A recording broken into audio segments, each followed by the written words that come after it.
welcome back to my channel. Welcome to like my cozy little rainy day oasis. I never film with the lights on. I really try my best to film like in natural lighting just because I think it looks best, but this is kind of cozy. It kind of almost feels like a little like evening FaceTime catch up that I would do with like a friend, and you guys are my friends, so yeah, I kind of don't hate it. It doesn't look as bad as I thought. Per usual, Stella has joined us. She can chime in when she has an answer to one of these questions. But since there are so many new faces here, which is just like crazy, I can't wrap my head around it. Like, I feel like I can't ever process it because there's just always so many new faces on here. It's blows my mind. I wanted to do just like a little bit of like a life update, chit-chatty, get to know me Q&A kind of video. Cup of coffee. It's gonna be super cozy and low-key. I'm literally still in my PJs, just the best way to do it. I asked you guys on Instagram and on YouTube for questions, and I got a ton, so I figured we could just start going through them. I didn't even try and group the similar ones together. Like, we're just gonna start chatting and see where it goes. So grab a cup of coffee, kombucha, water, tea, wine if it's the evening, and just maybe have this on in the background while you work or something, and we can just hang out. So I thought I would start with kind of like a little rapid fire, get to know me, frequently asked questions that I get. So hi, my name's Carter. Nice to meet you. I'm 25. I live in Ottawa, Canada. Matt is my boyfriend. He's 26 and he is a nurse. And Stella is our 2.5-year-old lab Rottweiler. We bought our first home a 1.5 years ago. And yeah, both of our families for the most part are in Ottawa. I have a degree in psychology and gerontology and had plans on going to nursing school until the healthcare system just kind of blew up, and I'm currently in grad school for healthcare management. Okay, I think that's all, really. I think that's it. Also a huge Disney World lover, but I think that's it for like rapid fire questions, so let's jump into it. What are yours and also you and Matt's next financial goals after the home renovations? That is a great question. I don't think we'll be done with home renovations for a while because and I'm not saying there's right or wrong way to do it, but we chose when we bought our house to not do the renovations unless we had the financial means to do so. I know that after you buy a house, the bank like really tries to push like a line of credit or a personal loan for home renovations, or people will use like equity from their previous house if they're buying their next house. But we chose not to do renovations unless we had the money to do so, because I just feel like it kind of gets to be like a slippery slope with like debt, and you know, I don't think the home renovations will be done for the next like 2-ish years. We're done for this year for sure. Next year I'm hoping we'll do the carpet upstairs and then maybe the bathrooms, but otherwise there's not really too much to do up here. In terms of other financial goals, I would love to pay my car off in the next few years, and we would love to buy DVC, which is Disney's timeshare, and just work on paying off our house. I've gotten some questions on that, and we're just trying to pay off our house while our interest rate is still low. Obviously there's like a max that you can put onto your mortgage and you can contribute every year, but we've been just trying to do that. So those are kind of like our next financial goals. I swear Stella cannot just not be in a video. Like, she just can't. But yeah, that's kind of like what I can think of off the top of my head. We would love to travel some new places, but yeah, those are kind of like the main priorities. What are some of your favorite TV shows? Ooh, okay, comfort shows are for sure Grey's Anatomy, Yellowstone, and Pretty Little Liars. And then in terms of like just like shows that come to mind that I loved, Matt has introduced me to the best shows. Suits, Peaky Blinders, I love Shameless. That's kind of all I can think of. But I think those are the best ones, the ones that come off the top of your head, I swear. Oh yeah, yeah. This dog is gonna move about 600 times in this video. I've just learned to live with it. I know Mondays are your grad school days, but I haven't heard you talk about it in a while. Are you still taking classes? I got this question the most, and yes, I'm still in grad school. I'm just on summer break. My grad school program is asynchronous, which I guess has a variety of meanings in the educational world, but a lot of grad school programs, not all, but a lot of them are kind of like at your own pace because they know you have like a corporate job and stuff like that. So I basically was told like, this is the amount of credits you need to graduate. You can do them when you want, however many you want each semester. You can take summer school classes, you cannot, like, it doesn't matter. And so I originally was going to do a summer school class, and then I decided to drop it just because I wanted to have the summer to kind of enjoy myself, and I kind of wanted to stay on track with like undergrad, in the sense that like fall semester, winter semester, and summer break, and you had the summer to like relax, because I definitely want to try and graduate in April of this year. So I wanted to just have the summer off so I could like grind in the fall and winter. So yes, I'm still in grad school, but I just didn't take any classes this summer. I got this question, and I'm sure it's what everyone is thinking. Why do you love Disney so much? And to me, Disney is just like a happy place for me. It's like a full circle thing for me, and you guys know I was diagnosed with PTSD in 2017, and going to Disney just like made me so happy, and I could just like forget about my struggles and my issues for a while. And I'm just a big thrill gal. Like, I love roller coasters and I love rides, so I think that's one of the big reasons that I love Disney, is because I do genuinely enjoy the rides.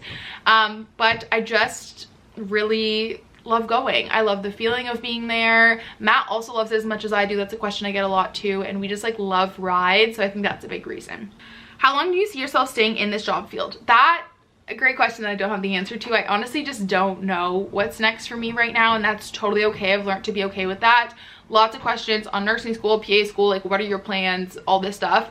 Right now, I'm just like blinders on, trying to finish grad school. I'm not planning on, and by blinders on, I just mean like I'm just gonna stay in the route I'm in now and kind of finish grad school out.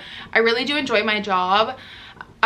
In terms of like long-term with YouTube, I don't know how long I will stay in this job. I do have to travel for conferences, which they may only be a few times a year, but that obviously bites into my YouTube time, because Fridays and Mondays are my YouTube time, and I'd be traveling to conferences like Thursday, Friday, Saturday. So I haven't done any yet, and I'm just gonna kind of see how this next year goes. But that's something I have kept on like the forefront of my mind, is that like, because I have another full-time job, I don't know how long I see myself doing this job, but I really, really do enjoy it, and I'm learning so much. I'm realizing how much I love the HR side of things.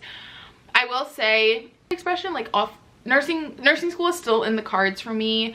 I just really, and it's sad because, you know, the healthcare system has been broken for a long time in Ontario, and I don't see myself going to nursing school until some of these issues are fixed, and I don't know when that's going to be.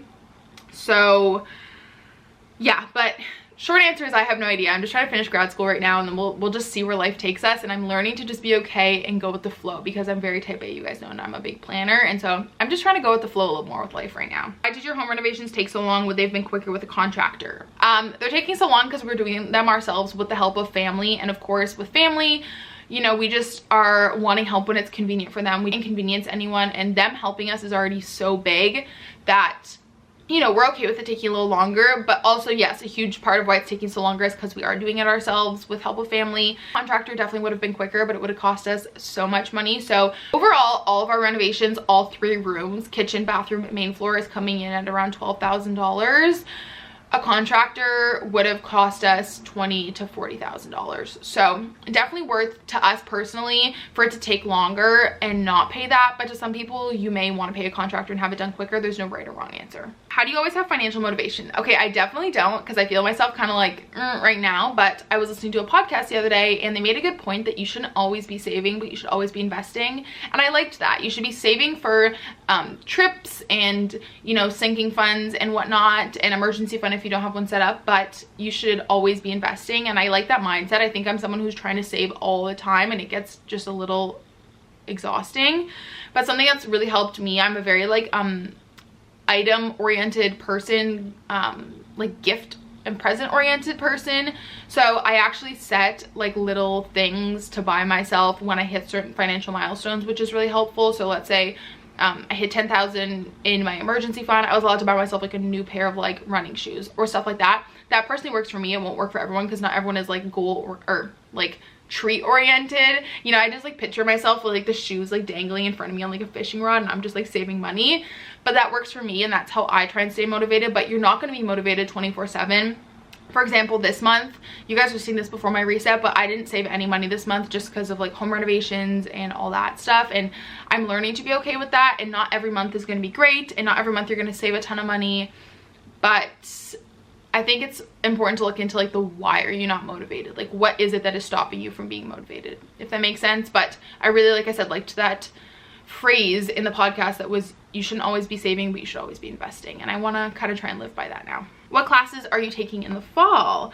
I have them actually pulled up here. I'm just going to try and find them so I don't forget. But I'm taking 3 classes this fall. So I'm taking healthcare, financial management, human resources management and healthcare, which I'm excited about, and then law for health managers. So those are the 3 classes I'm taking this fall. What happened to your podcast? Okay, so if you guys are new here, I had a podcast for about a year. It was a lifestyle podcast, and then I switched over to the financial side. And I give kudos to anyone who does like a form of social media and a podcast, because it's just too much. And I was kind of spreading myself way too thin, and YouTube is my baby and I love it, and it's where I have the most motivation and creativity, and so I want to put all of my energy into that.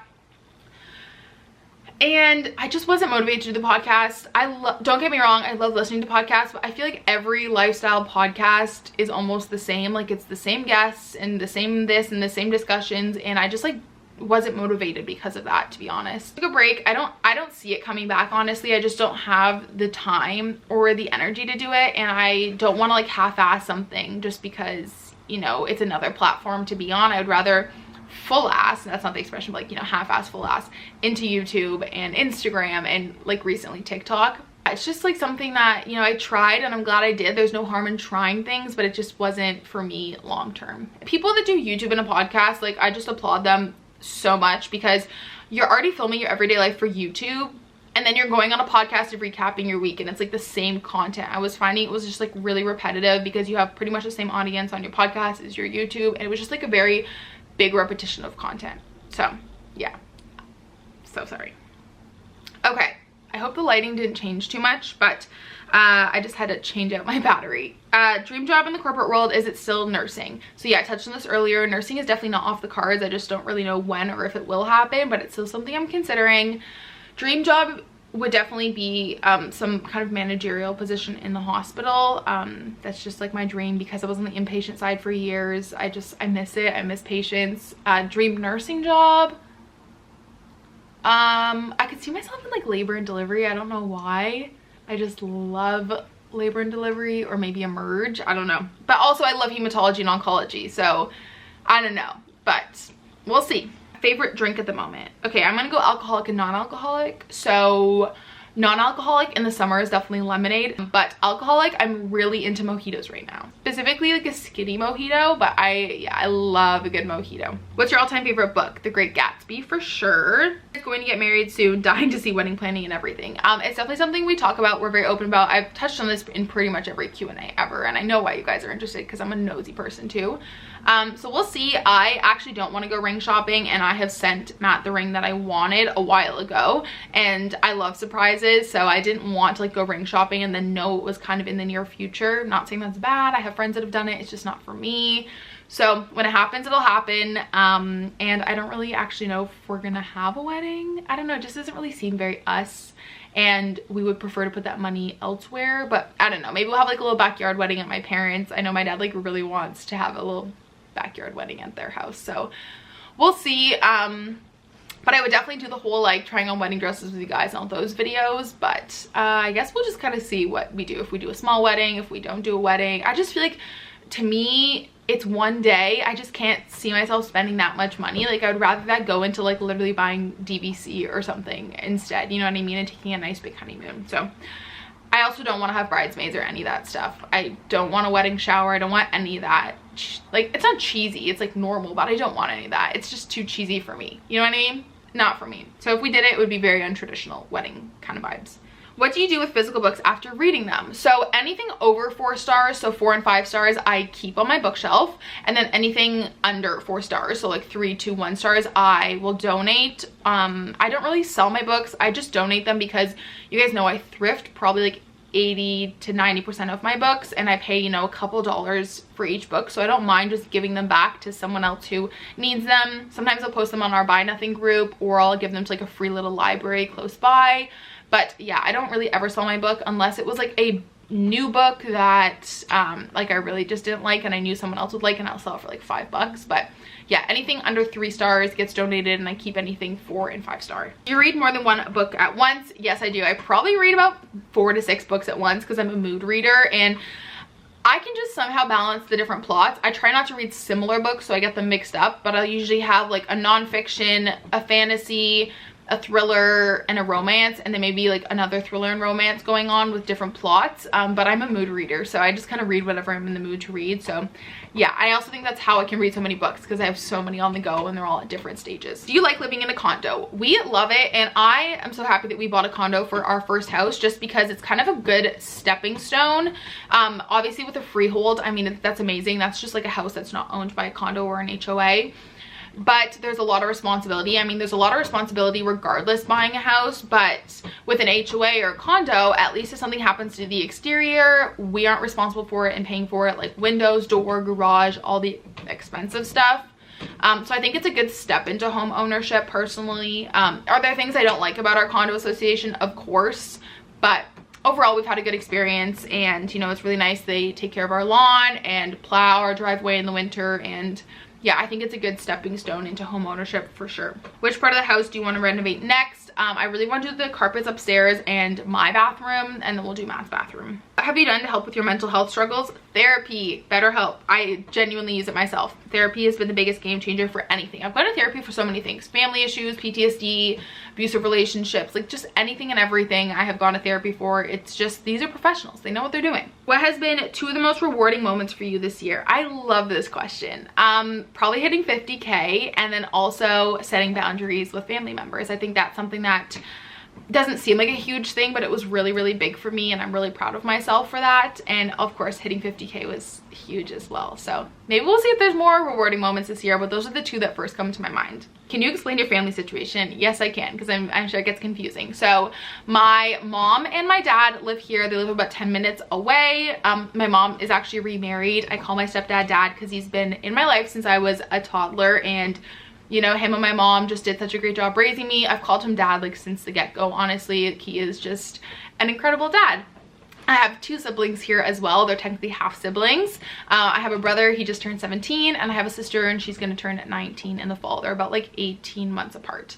My biological dad and stepmom live in Florida. I only say biological just so you can kind of distinguish them, and they live in Florida. What would you say your personal home decor style is? Ooh, I love this. I like to use the word modern farmhouse, because when you think farmhouse, you think of like all those like wooden signs and stuff, but I definitely think I'm like a modern farmhouse. Like I love white and black with touches of wood. How do you start a home renovation budget? Okay, this is a good one. So when we started the budget, we first of all watched other videos on YouTube that helped us a ton, and then also just like reaching out and getting prices on things. So for the kitchen, we obviously just did our kitchen, and then we got the budget and whatnot, and then we went in and measured our countertops, got the budget for that, and then we just started looking up things like our microwave, flooring. We definitely overshot on a lot of things, which I'm not complaining about because we're coming in under budget, but email people, ask for quotes, go into stores and ask. You know, we went through Home Depot for our countertop, so just go in and get a quote through them. You don't have to do anything on the spot. But that's how we started. And then also just like videos on YouTube, but keep in mind that everyone's budget is going to be a little bit different. Bathrooms and stuff, Stella is back. We just started looking up vanities and toilets and all that kind of stuff to get an idea. How is your running journey? Race is coming up. So I haven't actually run since I got COVID. I was signed up for a half last weekend that I had to back out of because I still can't really work out. I don't have the energy to, and I'm really short of breath. And to begin with, I already have costochondritis, which is inflammation of my rib cage, and like I have puffers and stuff for running. So I already have like a hard time catching my breath running sometimes. Then add in like the long-term COVID recovery. We'll see, honestly. We are signed up for a Disney half marathon in January. If I'm just putting it in my head that, you know, we may not do it, and that is totally okay. But yeah, we have a 5K in the fall with a brand, which is super fun, but I haven't run yet. I'm just being really gentle on my body and taking it kind of like day by day, and not pushing myself too hard and giving myself a bit of grace. Like, she comes for 2 seconds and then leaves. I got this one a lot. How does Matt feel about you having guy friends? I think every relationship is different. Personally, and this is just my personal opinion, I don't understand this whole like my significant other can't have a friend of the other sex. Like, I personally just don't get that. I don't get this whole like temptation thing. I think you can have a platonic relationship with someone of the opposite sex. Matt and I both have friends that are the opposite sex. Matt, especially being in nursing, has a lot of female friends because it's a female dominated field. I have a really good guy friend, and when we started dating, we just kind of acknowledged how important those friendships were to us from the get-go. And yeah, I mean, Matt has never given me a reason to not trust him, and I've never given him a reason to not trust me. So yeah, it doesn't bother me. At the end of the day, like, I'm the one that owns the house with him and has a relationship with him. I have nothing to be worried about. Most of our friends that are the opposite sex also are in relationships. So yeah, I could go off on a tangent on this, and you know, yeah, I'm not insecure, so I don't know why I wouldn't let Matt have a friend of the opposite gender, and he's the same for me. Like, we're not insecure in our relationship, and I don't believe in the whole like temptation thing. So anyways, yeah, he's fine with it, because we established that early on in our relationship that those friendships were important to us and we were going to carry on with them. Favorite romance book trope? Definitely friends to lovers, or like second chance romance, like One True Love's Love in Other Words kind of vibe. Like, that is my favorite trope ever. How did you learn to enjoy life again after a PTSD diagnosis? That is a good question, and I've considered opening up about my PTSD journey, but it's very different for everyone, and I don't want to take away what I've learned in therapy. It's like, I just feel like, I don't know, I paid to go to therapy. I feel like I shouldn't be giving people that advice, and I'm also not like a licensed medical professional, but we did kind of like a stair method. So put down like the scariest thing at the top of the stairs, and then and then worked our way down. So for me, for example, if you guys don't know, I was involved in a bomb scare at the Orlando airport in 2017, and I did not want to go out in public or do anything like that. So the first step was like going to the grocery store, going to a store by myself, walking in, walking around, and leaving. And then the next would be like maybe going to a fast food restaurant, and then maybe going to a normal restaurant, because the thought of sitting down at a restaurant, I didn't like that. And then I kind of worked my way up, and then the last thing was a Disney trip, because obviously that's like where my PTSD like started, and so I wanted to have like a bit of a full circle moment. But therapy was helpful. I was in therapy for like 2 to 3 years for it. Like, I don't think it's something you can just like do for a few months and then like peace out. And I still carry all the things my therapist told me. Things that like scare me that I don't know if I'll ever do, like Canada Day, grouped together watching fireworks downtown. This year I did face one of my fears. I went to a music festival for the first time, like outside, which was huge for me. Another thing I also like live with, and I feel like PTSD is like not a linear journey. You are gonna have good days and bad days, good weeks, good months, bad months. I still struggle a lot with night terrors, and it's just something I don't think will ever go away 100%. I probably have a night terror maybe once a month. It's not very often anymore. Before I was having them every night. I was like not sleeping, but that's something I live with, and I just get very anxious really easy in crowded places. I still very much look for the exits, and I look for all these things, and I get really nervous, but I'm working on it. But I definitely think therapy was huge for me in terms of like learning to enjoy my life again, and learning to enjoy my life again slowly. And it's okay to do things in increments. I'm super grateful. Matt is like very understanding and helpful, and won't ever let me stay in a situation where I'm uncomfortable. Like, he thinks it's important to like push myself. Like, he was very much like, go to Blues Fest, you know, if you're uncomfortable, I will come get you, but you have to at least try and go. And I totally agreed with that. But he's really, really awesome in that. So hopefully that answered your question a little bit. Okay, the last question I wanted to answer was one I got the most, and I kept it for last just because I wasn't sure if I would like get emotional, but it was just like, how are you doing? How are you doing mentally? Grief update. Lots of questions, which the thought that you guys care so much just means the world to me. I honestly could not have done this last like month and a half without you guys. You've been absolutely amazing. So if you guys are newer to my channel, I lost someone very, very close to me, very near and dear to my heart, in a tragic accident at the beginning of July. It was a previous boyfriend of mine, and we were together for 2 years, like boyfriend and girlfriend, and then we were on and off after that for like another 2 to 3 years. It was very much like your early 20s, like on again, off again, love you, hate you, that kind of relationship. He was like my high school sweetheart, and we were like on again, off again in our early 20s. I have good days and bad days, and you know, I find the hardest part right now is like I'm dealing with a lot of grief bombs. Like some days I'm totally okay, and that doesn't mean like I am not still sad, but, and I think of him every day, and I think I always will. He, you know, I said this in a previous video too, that I don't understand this mentality of like not talking about previous relationships in a good way. Like, why is it that if we talk about a previous relationship, it has to be in a bad way? Because sometimes people just don't work out, and we just didn't work out in that time in our lives. It just wasn't meant to be at that time of our lives, and we had a lot of love for each other, and we still did, and we still checked in on each other, and we were still like amicable and friendly with each other. And like, I still have so much love for his family, and we've been able to keep in touch, which is amazing. But I just hate this notion in society that we can only talk about bad past relationships and not good ones. So all that to say, I definitely have my moments. For the last time, honestly a few months before Matt and I started dating, we had started talking again. And when you're dating someone new, like when I was dating Matt, and this is the thing I've had like a bit of trouble accepting, is like if I were to like drive by, like let's say the spot we went on our first date, like a mini wet place, I wouldn't think twice of it like when Matt and I are dating. But now that this person is like literally not on this earth anymore, like those moments like hit me, and I've had a really hard time trying to navigate that, because in my mind I'm like, well, I would never have thought twice about these little moments or these songs or things until the person is like gone, and then you do. And so I've had, does that make sense? I don't know, this is where like I kind of trip on my words a little bit. Like the other day I was driving to get groceries, I was like jamming out, was in such a good mood, and then, you know, my Spotify was on shuffle, and then a song came on. It was a Florida Georgia Line song, and like before all this happened, I wouldn't have thought twice about it. I wouldn't have been like sad at this song because my ex-boyfriend like sang it for me or something. Do you know what I mean? Like if this song had come on 6 months ago, I wouldn't have heard it and cried. But now that he's not here anymore, I hear and I see things differently and I cry. I hope that makes sense.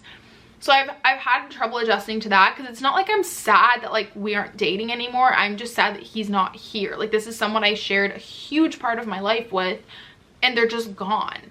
And so that's been really hard for me, because I don't want it to seem like, oh, like I'm still so in love and like blah, blah, blah. I miss them. I don't, but they're just literally not here anymore. Like if I wanted to reach out, I couldn't even just say, hey, how's it going? Like I couldn't do that. So yeah, but that's a good example of like a grief bomb. The other day I was literally just driving, and then a song came on, and like Matt and I have listened to this song 100 times before and I've never cried, but like it just hit me on Sunday. I went, this is a good example too, right? Like someone in front of me ordered, and it just brings me back to when we started dating, like a double from Tim Hortons, which is what he drank, his coffee. 6 months ago, if Matt and I were in a Tim Hortons drive-thru and someone ordered a double, like I wouldn't even think twice about it. But now that that person is gone, like it literally made me sob my eyes out. Does that make sense? So that's something I'm navigating. And then I'm just like very angry. I'm angry at the world. I'm angry. Everyone's grief timeline is so different though. That's the thing. And I'm angry though, especially because it was an accident. Like I hear stories on the news and I'm just like angry. They would never wish something bad upon anyone, but then you hear these like accidents where it's like this person shouldn't be alive and they are, and I'm like, well, why do they get to live and someone else doesn't? Like I just don't get that. And I was having a really big fallout with religion before all of this, and it's just gone. It's scrapped. I can't. I don't understand. Before about how I was, you know, trying to like re-pursue religion and Christianity and all that stuff, and to be quite honest with you guys, I'm so over it. It's not for me. I just don't understand how a God can like let those things happen. I really don't. And you know, there's people that will use religion to strengthen themselves in these times, and there's people like me that it just makes me like throw it out the door, and like I just don't care. So yeah, hopefully that gives you a summary of where I'm at in my grief journey. But I'm just taking it day by day, honestly, and I'm really great to have a really good support system. And like I said, I've kept in touch with this family and stuff, and I think it's super important to keep their memory alive. Like, yeah, that's kind of an update on that. But I know this was like a super long video. I'm gonna have to edit like 45 minutes of me rambling now, but I hope you guys enjoyed, and I'll talk to you guys next time. Bye.